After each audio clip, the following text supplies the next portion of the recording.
was just talking about seeing like time and speed it up. I told him somewhere in the 25th to the 28th verse of Matthew, it said, Okay. God, we speed time up. I have a thumbs up. That means we're Facebook Live. So we are Facebook Live.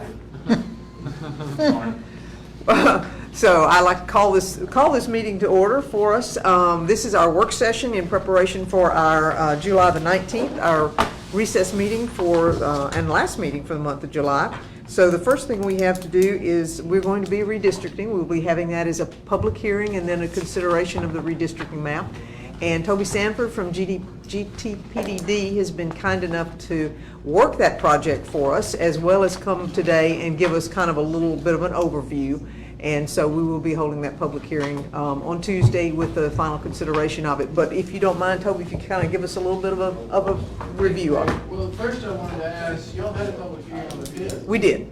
This is our, it went fine. We never heard from anyone. No one, had anything to add to it, so. That's good. Yes. Maybe this Tuesday it'll be done and over with.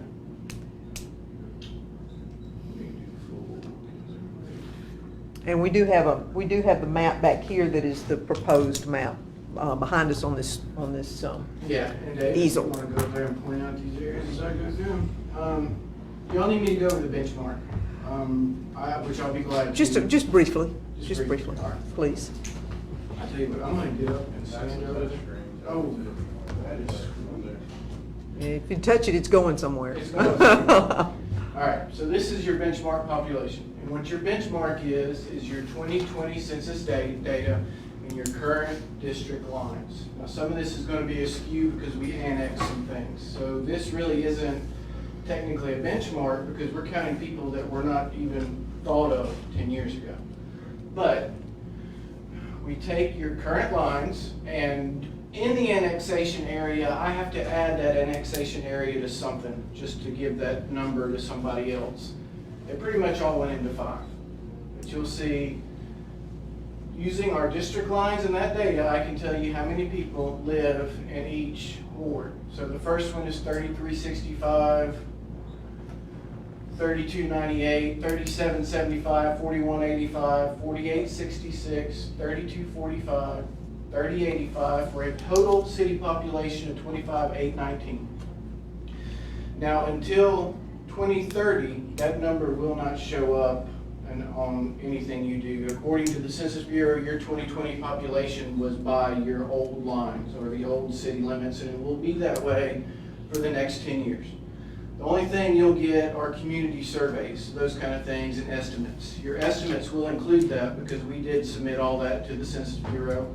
As far as my understanding, it has been accepted.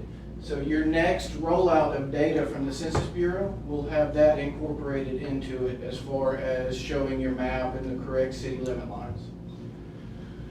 So you have an ideal number. And what that ideal number is 3688. And all that is your total population divided by how many wards or districts you have. If you had 5, it would be that number divided by 5. We have 7, it's 25,819. This deviation tells you how far above or below your district is from that ideal number.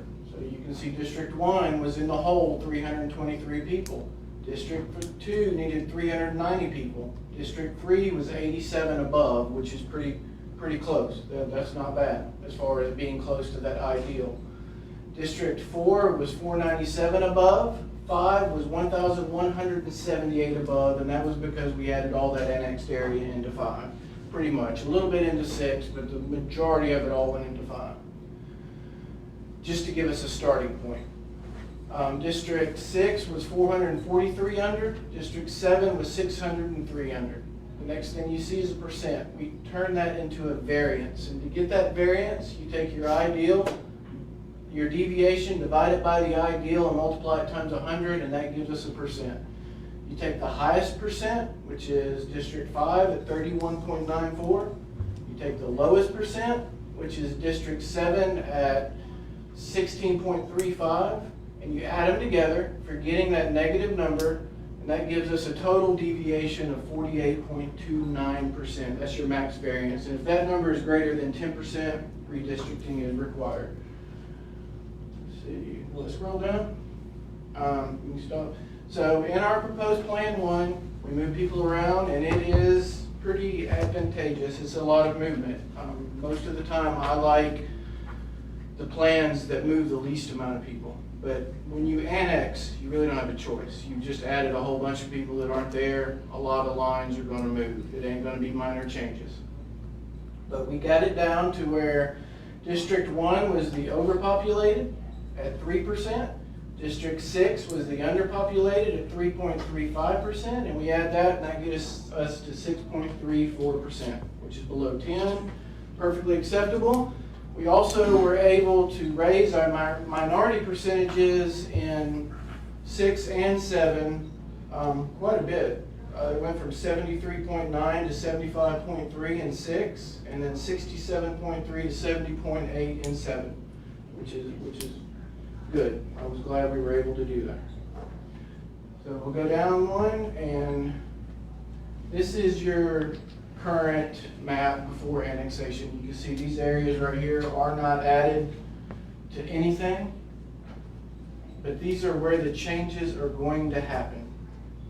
And that's what it also shows you that on that big map. So we can go to the next one.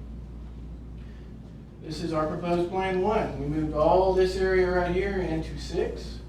We moved all of this area right here into 5, which is below 82. This little area right here went from 6 to 5, 6 to 5, 5 to 4, 5 to 4. So you can see there's lots and lots of changes. Lots of things changed over here and on this side. So this first map, when you keep going down, will be the first change. So that's the way it is now. And that's the way it is going to be after Plan 1. And this was going from 0 to 5. So when you look at this document, you see Plan 1 after. That after means this is what it would be if Plan 1 is adopted. This is what it was, and this is what it's changing to. So that's our area right here, 0 to 5. This was going from 0 to 6. So we keep going down. That's our area changing to 6.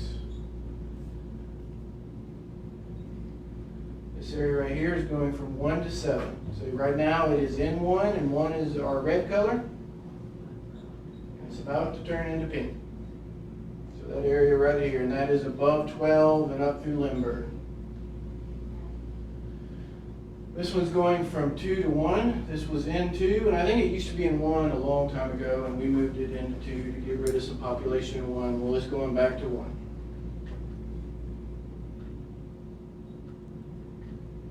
And y'all stop me on anything if you have any questions, because I'm just going to let him keep scrolling slowly down. This area right here was in 2, and we are going to move it into 7. It's actually both of these blocks right here, all of this area right here. There's not a lot of people in there, Toby, is there? No, it wasn't. Most It's of a lot it of was industrial park yeah. and stuff like that. This one right here is going to 3 to 4. This was in 3, and we are going to move it in 4.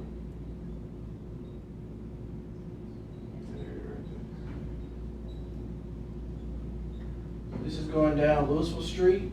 That is a creek through there. We are moving it from 3 to 7.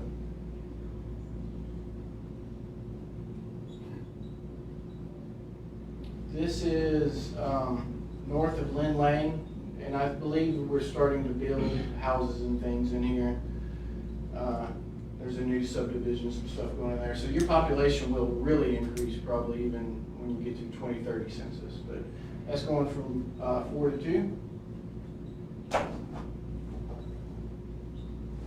This is on the east side of Starkville, right next to MSU, and we're going to move this right here from 4 to 3. Now, I'm a map guy. I like clean lines as best as we can do it. So a lot of this is cleaning up and making just better boundaries. If I can make Highway 12 a boundary, yeah, one person on one side is going to be something and one person on the other side is going to be something, but it makes a clean line. It's easy to update the voter roll. Those kind of things are pretty straightforward. This is an area, I believe 10 years ago we moved out of 3 and into 4, but now it's going back from 4 to 3. This is up Louisville Street. The high school is sitting right up here. Nobody lives in here, I don't believe anymore, but we are moving it from 4 to 7. That's just below Academy. Oh, I'm sorry, I was in the wrong place. That's Academy Road. So yeah, there are quite a few people that live through there. There's a lot of apartments through there. And that is moving from 4 to 7. This was going from 5 to 2, and that is this area right here. It is currently in 5, and we are moving that into 2. All right.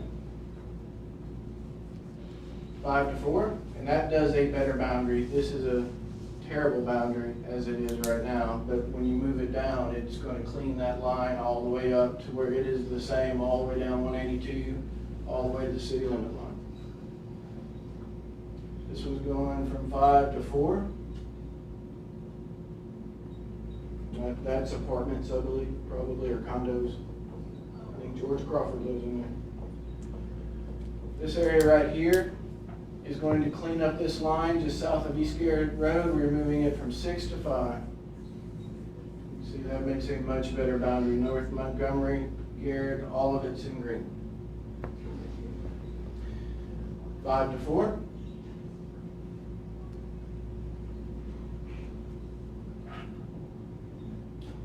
That one must have made it in there twice. 6 to 5.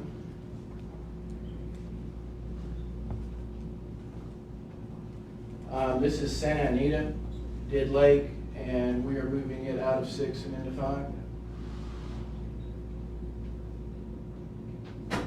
And then this is where the high school is, on Yellow Jacket Drive, and we are moving it from 7 to 2. And nobody lived in there anymore. There used to be a trailer park sitting, I think, somewhere right along in there, and it went away a long time ago. All that zero population. It makes a better boundary anyway. Lynn Lane looks better on paper. This area right here is going from 7 to 6.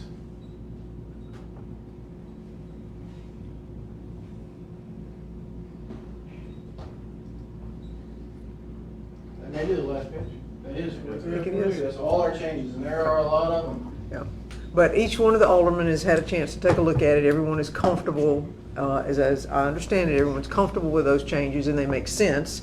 And they keep us in really good shape as it relates to the numbers and the demographics required associated with that. So, and thank you so much for your work on It accomplishes that. all our goals, and Okay. Yeah, it brings in that new population. It They have does. a home in the city. it does. I can Yes, ma'am? speak with Tony Rook, and as soon as it's approved and the GBS, whatever coordinates are sent in, the voters will be sent new voter cards. Okay. That's right. All That's right. right. As soon as we get done, our next step is this next public hearing. At the end of it, you've already had one. There may or may not be any negative or comments, but the board should feel safe to adopt it if they are ready to at the end of that meeting or the end of the public hearing. After that, we redo your written descriptions, and there will be some time on that. Probably takes about a week because there are major changes. Now, we did your redistricting last year, so I have it all digital. I don't have to retype it, but we do have a lot of changes to make. Once your written description's done, you post the board order in the paper for 3 consecutive weeks.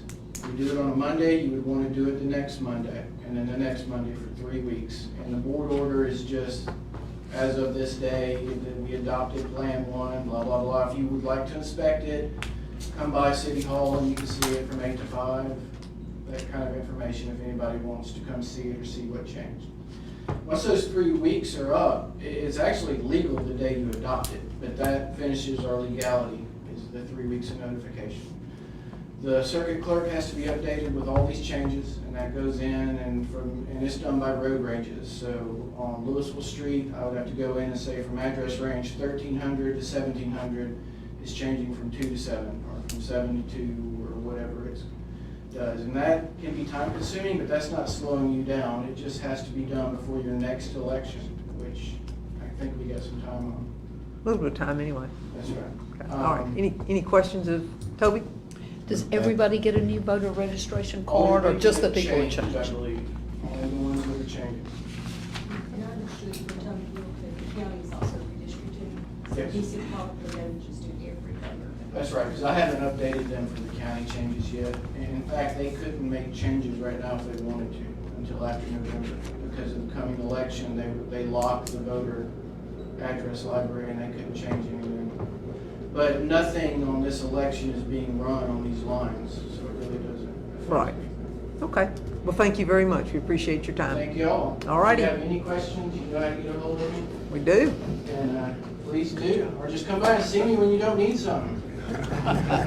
Or say hi in the Kroger. Thanks. All Thank right. you all. Thank you very much.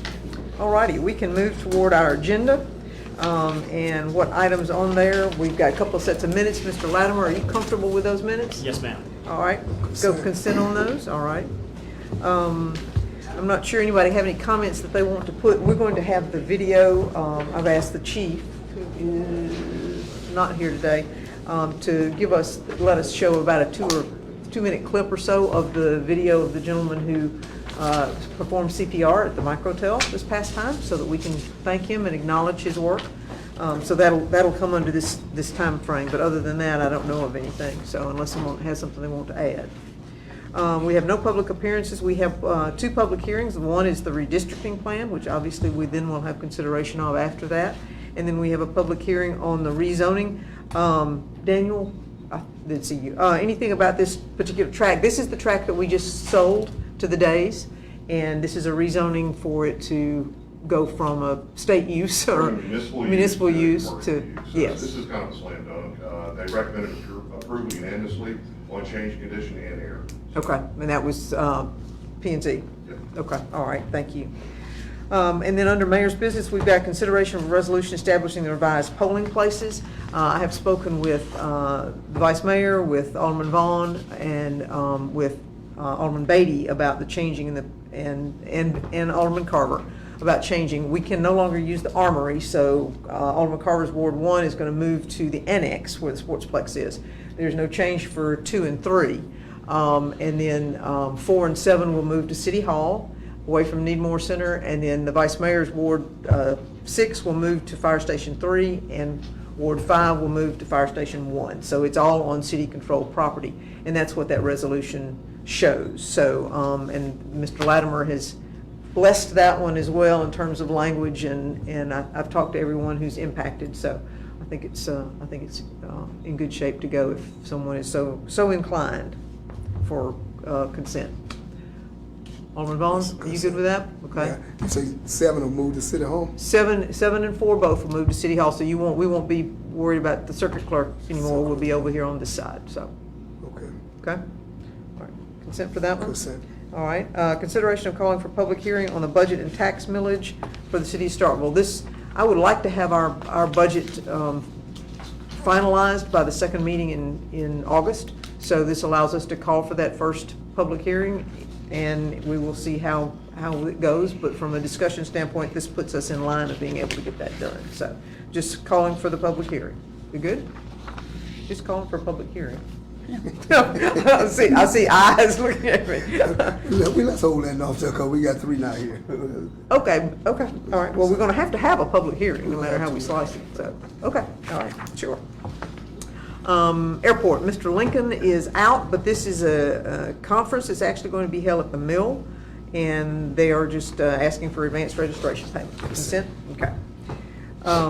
Appointing Debbie Nettles, she is the sole applicant to this Historic Preservation Commission. We have to have someone to go in order to keep us in compliance, so to speak. So, thank you. Engineering, we have a low quote for Hollywood Boulevard roundabout improvements, which have been, or in process. I don't think they've been completed, have they? They're still in process? They're finished up. They're finished up? Okay, all right. Consideration for acceptance, thank you. Acceptance of the low quote for the Reed Road sidewalk project. Consent for that one? Okay. We have the claims docket, and then we have consideration of financials. We usually are good consent on financials. HR, Mr. Ashford. Yes, ma'am. Fire department item that I left off in the agenda. Okay, I'm sorry. Yes, there it shows no items, and the item for the fire department, I let it represent you. oh, I'm sorry, you did, didn't you? Permission to allow firefighter James Britt, firefighter Zaylen Brown, firefighter Brian Flaherty to retain their positions with SFD. Firefighters Britt, Brown, Flaherty failed the initial entrance exam to the basic firefighter course. We'd like to offer them an opportunity to retest using their own funds. This would be one retest. I think So- this one needs to stay off consent. Okay, all right, so we will leave this one off consent, but you will be adding that to the agenda with the appropriate paperwork. Okay. This one is to hire a reserve police officer, Mackenzie Rogers, consent for that one. Consent. Hire Kyle Gant is an aircraft lineman, consent for that Consent. one. Stephen Kackelman as a civil engineer in the engineering department, Consent. consent. Aaliyah Bradford and Morgan Ingram as radio operators, dispatchers in the police department. Consent. Authorization to hire Caden Montgomery as a system administrator in IT department. Consent. And then Associate Engineer Chris Williams has accepted that position or has agreed to be the Associate Engineer. So, Consent. consent for that one. Do we All know right. what an effective date will be? To be determined, effective date, we're 2 or 3 weeks. So, IT, Joel, still nothing for you. Parks, we have a change order for Sports Contractors Unlimited batting cage turf. And Mr. Doherty is on vacation, so, but we do have, thank you. I just went blank, I am so sorry. Any issues with that? No, okay. Any Price went up or concern? down? I'm sorry? Cost went up or down? The change order went up. It went up. We had to add some turf to the batting cages. Consent.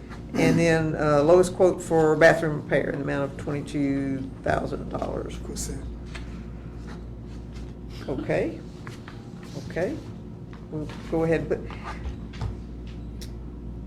I'm sorry, I'm holding off because I thought that there was some determination about how that was going to, how those repairs are gonna be made. I hadn't heard that we'd gotten a final decision on that, so, okay, well, we can go ahead and put it on consent and I'll do a little research between now and then. How about that? Please do. Okay. Police Corporal Robert Igueras to become a certified test proctor at the upcoming National Institute of Standards. Consent for that one. Consent. And then, under utilities, we have lowest and best bids for source of supply. Consent for that one. That's, Consent. we had left a few things off, I think, and they had to come back and add them back in. Task order with Garver for, the sewer projects. Consent. And then, volume commitment agreement with purchase of transformers. Did we not? No, we're pulling that one? Yeah. Okay, so we will delete that one. So, Ms. Harden, if you would pull that one off. And then we have potential litigation. So, other than that, it looks like a fairly simple agenda with a couple of things that will be taken up. Anybody got anything that they want to talk about or discuss as it relates to the agenda? Okay, then everyone have a great weekend and thank you so much for being here. All right. Appreciate it. Easy one, try. Easy. Quick. Cool.